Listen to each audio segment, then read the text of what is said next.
Rear brake pads on a GWM Cannon. Welcome back to Wheels by the Ocean. I'm going to show you how to do rear brake pads on a GWM Cannon. Now this should be 2020 and onwards. I'm sure on the new model they're still using the same rear brakes, same electronic handbrake. This is Ultima brake pads. It's what I recommend. The DB 3050 four-wheel drive rear brake pads, very good. Front brake pads are just like any other car. You can just push the pistons back. There's no problems there.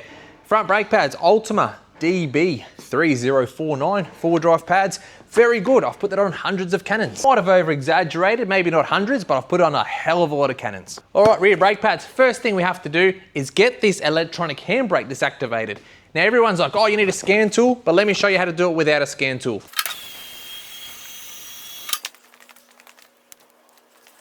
First thing we're going to do is we're going to suck out some brake fluid, okay? Because we're going to be pushing the piston back, if we don't suck out any brake fluid, it's just going to explode. So we'll take all the caps off. This is my massive syringe that I like to use because I do a lot of brake fluid changes. And we suck out, I don't know, about half the reservoir. That's what I usually like to do. And then when it pushes up, I'll top it up with some new brake fluid. All good. You could use a straw and just drink the brake fluid out of there. Absolute joke. Do not actually do that. I will discard of that brake fluid because I'm not going to reuse that bit that we sucked out because I don't know what's been in this syringe. Drugs. Now that that's done, we can go and deactivate this electronic handbrake. Okay, we're in the car. Let's turn the ignition on. Onto reds. So reds come up on the dashboard. Put your foot on the brake. Go down to your park button. Push it down. The handbrake is now deactivated. So ignition is still on. I can spin that. We've got no handbrake on at the moment. This here, probably better to use a screwdriver or your nail, but you've got to pull back this clip, push it down. Oh, it's very hard to do with one hand. And then we're going to take that off. Okay, so now this side, the electronic handbrake can no longer work. Let's go around the other side. Here's a closer look of how that clip works. So see that little piece there? It's like all your airbag clip. Pull that back.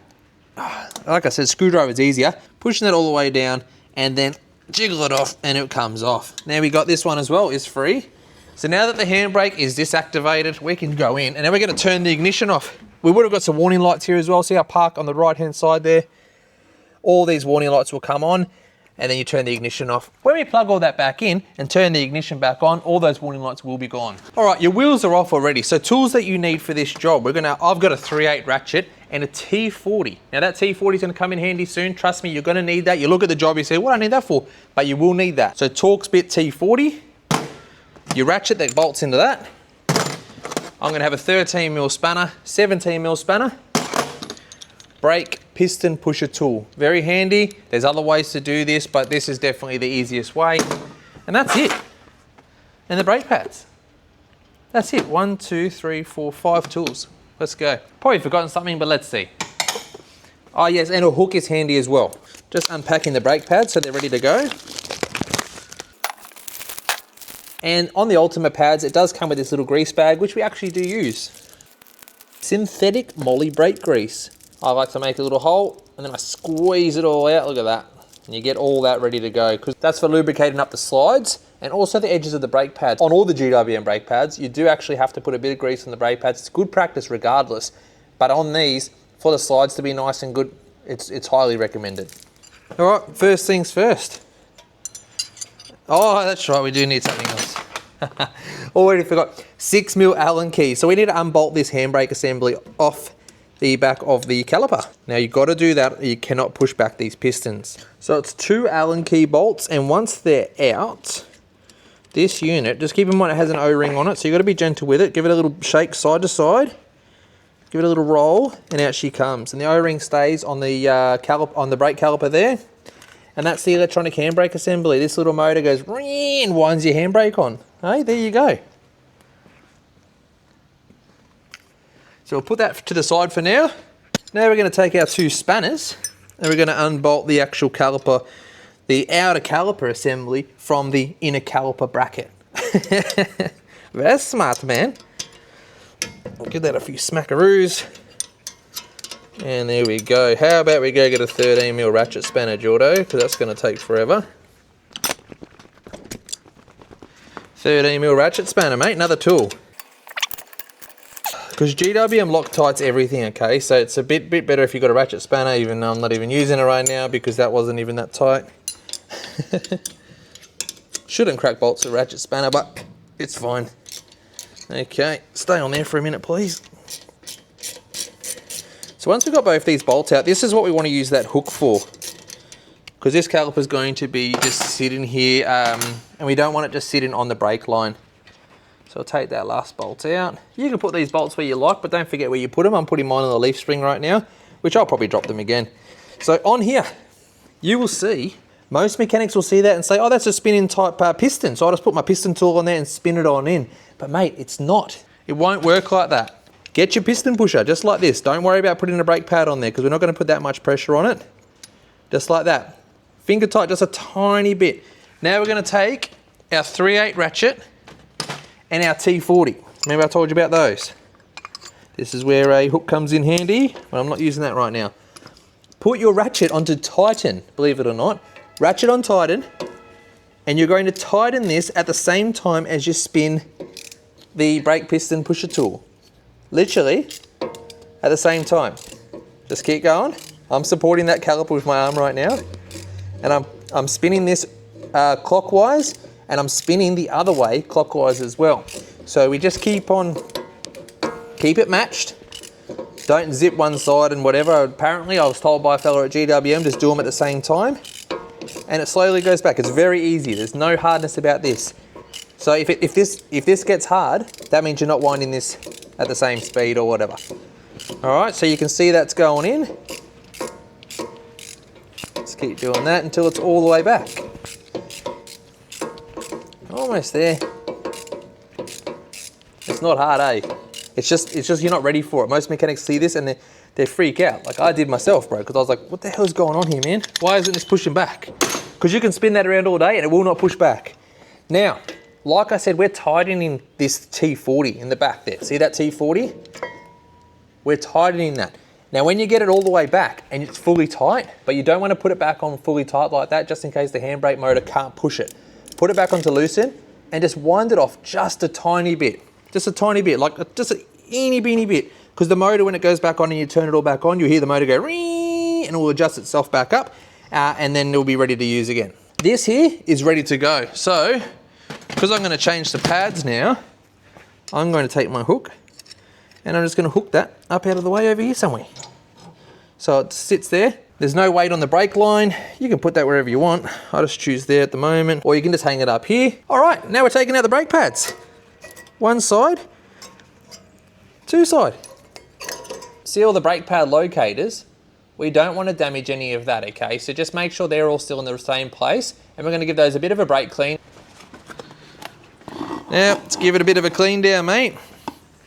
Nothing crazy. I would usually have a drain tin under this, but it's just going on the floor. That's fantastic. Righto, there we go. So just give that a bit of a clean up. And that's all good. Bit of a wipe, bit of a dry. Okay, now that's just to get some of the contamination, some of the old brake dust out of the way. All right, the caliper pins. This is your slides. This is what everything slides on. So see how it's already got some grease on them. But I'm going to put a little bit more grease because I'm nice like that. So we can pop those all the way out. Don't get them mixed up because they are a bit different. One of them's got a little twisty thing. I have no idea what it's for, but they are different. So don't mix those up. Let's take some grease that you prepared earlier on your fingers. Go like that. Give them a clean. You can clean all that grease off if you want, but it's not even bad. The grease is not dirty or anything like that. It's just I just give it a little bit of a refresh and put it back together. All right, give them a little squidge, make sure they're all good and freed up. You don't want any of this to be, if any of these are seized, you really need to give it a clean, but these are squidgy and beautiful. On GWM, the inner pad is the one with the wear indicator. That's the inner pad every time. All right, now see these little tabs here? I'm just gonna lightly, little film of grease just around those tabs, not onto the pad, just around those tabs. Then we maneuver that. We sit it in the bottom one. Sit it in you go. Sit it in the top one. Sorry if I'm in the way, I need to be able to see what I'm doing. All right, maneuver it in, and boom. Now we're gonna do the other side. Very, very thin layer of grease. This is just to make sure that they ride nicely in their little homes. Especially in the front, man. The front on these Cannons is so tight in the calipers that if you don't use the grease, you will have a bad time. There we go. Pads are in. All right, take that caliper again. And we're going to bang it back onto the slides that we just greased up. In she goes. Take your little bolts. Oh, almost dropped one. One in. Now you can choose to put Loctite on these. They do already have a bit of Loctite stuff already on them. It is good measure. I've never done that, but it does already have some Loctite on there. Okay, so hold the 17, and we're going to ratchet up the 13 the other way. All right, so we nip that one up. Then I nip the bottom one up. Now it's a 13 and a 17, guys. All right. I'm loosening it, bro. How embarrassing. Not paying attention. Okay, and tight. Put that 13 to the side. I'm going to grab back my other 13 because I want this to be nice and tight, yeah? Back up to the top. Do it at about 5 million Newton meters of torque. Just do them tight, eh? If you want to check torque settings and stuff, check the GWM manuals. All right, so this side, now we're going to put a tiny bit of rubber grease. Let me go get some rubber grease. Now, you don't have to use rubber grease here. You can use other stuff. You can use a tiny little bit of oil. Even that other grease is probably fine as well. All I'm doing is just making sure that this O-ring here, because we need that O-ring not to move off there, because we don't want to get any water and crap in there, especially if someone does a lot of forward driving. So we give that a bit of a lube, and then we're going to lube this side up. See, I'm just a tiny bit, tiniest little bit of film, rubber grease. Then when I put it on, it goes on a lot easier than if you didn't do it. And then I just twist it side to side a little bit, so that O-ring seats nicely, and you can feel it go boop, and it's in. Then we're going to put these little Allen key bolts back into the handbrake. Goes tight both sides. Doot-de-doo. A-root-de-doo. A-root-de-doo. Just like everything, just hand tight both sides first. Make sure it's all good. Yep, so both sides are nice and firm and taut. Now we're going to give it a little nip up. Nip. Don't over tighten these because you'll probably snap those bolts pretty easy. They're only little bolts. We don't want to snap the bolt in your handbrake. There we go, nice and tight. And then that side's done. Now I can safely plug that handbrake back in, no problems, because the ignition's off. So a little bit of grime builds up in these switches here. You can, I don't know if you can see that there, but there's just some grime and crap that sits in there. So I like to give it a bit of a clean so we can get that plug working a bit better. Not the plug, sorry, the clip that holds the plug. They get very tight and they get a bit of shit in them, especially people off-road on the beach and stuff, or in the mud. There you go. Now it's working. There was a little bit of a rock caught in that one. And you just want to free it up with some brake cleaner or whatever you've got, just to make sure you can see this little clip here, so you can move that up and down quite freely. So all the little dirt and grime and crap that's in there, it's all falling out now. So I'm glad I've given this one a good clean. Okay, then to reinsert it, have it all the way out. Oh, that works so much better now. Then we clip it on there. Big push, big ass push, right? Don't break it off. Don't break the handbrake off. But you feel it click in when it gets home. Oh, I'm struggling today. There you go. When this clip here, like I said, clean the crap out of this clip. So when that's fully home, that's what it looks like. And that little top clip pushes in. Don't break any of that. It's very easy to break. I can't emphasize on how careful you need to be with that clip. All right, clips on. Bolts are tight. Brakes are in. They're tight. We're good to go. Then we just pop the wheel back on and this side's done. Okay, I'm going to tighten that wheel up. Now I'm going to go and do the other side. I've just finished this side and that handbrake wiring just clipped on, like I cleaned it all up like the other one and freed up the clip, but it just clipped on so freaking easily. So it's just, you know, sometimes they're hard, sometimes they're easy. That's what she said. And then wheel goes back on this side, handbrake's all plugged in, all the bolts are tight and the brake pads are done on the driver's side or rear. Then we're going to jump in, handbrake's plugged in, we're going to jump in, turn the ignition on, and the handbrake's just going to work now and there's going to be no lights on the dash. Easy as that. Righto, I'm back in the car. I'm going to push my foot on the brake a few times, nice and gently, about halfway down. Just give it a few pushes until the pedal becomes hard. That means that the pistons have pushed out to where they need to be. So now it's just the handbrake assembly that needs to wind out to where it needs to be to make it work. I've put a microphone down at the wheel so you can hear this. I'm going to put the ignition back onto the reds like I showed you before. 2 pushes. 2. Hear that? No. That's the fuel pump. Never mind. Now I'm going to pull the handbrake up because it's still off right now. I'm going to pull the handbrake up one time, one click, like that. And then listen, ready? Handbrake's done. It's adjusted itself back up, handbrake's working, and we're all good. We'll do a few tests, make sure that it's doing its thing. But that's how simple that is. Turn that back off. Now I'm going to take some .4 Penrite brake fluid and top that back up to the maximum level. I sucked out probably a little bit too much. You guys knew that. There we go. Back up to the maximum. Put all the lids back on there. Tighten her up. And our brake pad change is complete. So the rear brake pads, yes, they're a little bit harder to change than the normal front typical ones. Not so much crazy hard, a bit more time consuming. I hope this video helps a lot of you and a lot of mechanics as well, because I get a lot of calls asking how to do the rear brake pads on these. So now anywhere you are, you'll be able to figure out how to do your rear brake pads and how to deactivate the handbrake if you ever need to roll the car as well. That also works. Can I just throw in a little note? Say your Cannon needs to get towed, and hell, I've seen some Cannons getting towed. It is what it is. Like any other car, I've seen more Rangers on tow trucks than Cannons. But anyway, when the Cannon gets towed, to deactivate the handbrake so they don't just gut roll it up onto the freaking truck and rip your tyres apart, all you've got to do is turn the reds on, put your foot on the brake, push the handbrake down, leave the reds on, the handbrake will stay off. Then inside the cup holder, there's a little flap. You can just open up the little flap.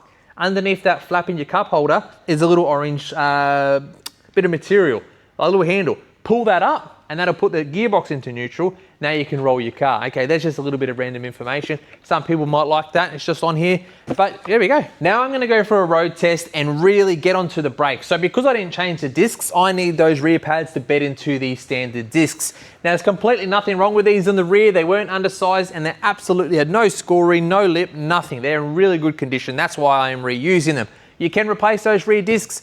If you're gonna replace the rear disc, the extra tools you'll need is an 18mm socket, a super long breaker bar to break the caliper bolts, and then a T40 Torx bit to undo the bolts on the actual disc, which are very easy to strip, so be super bloody careful with those. So if you've just changed your brake pads, go for a drive, get into the brakes pretty heavy for a little bit, couple of minutes, you know, a couple of heavy brakes, and it'll be sorted and it'll be all bed in and braking like a bloody new one, mate, all right? I am Jordan from Wheels by the Ocean. I've traveled Australia with a GWM Cannon, and now I solely work on GWM Cannons. My workshop's here in Logan Home in Queensland. I'm happy to do this job for you. But if you're too far away and you have a local mechanic and they don't know how to do it, here's a video for them. See you later. Cheerio. Thanks for watching.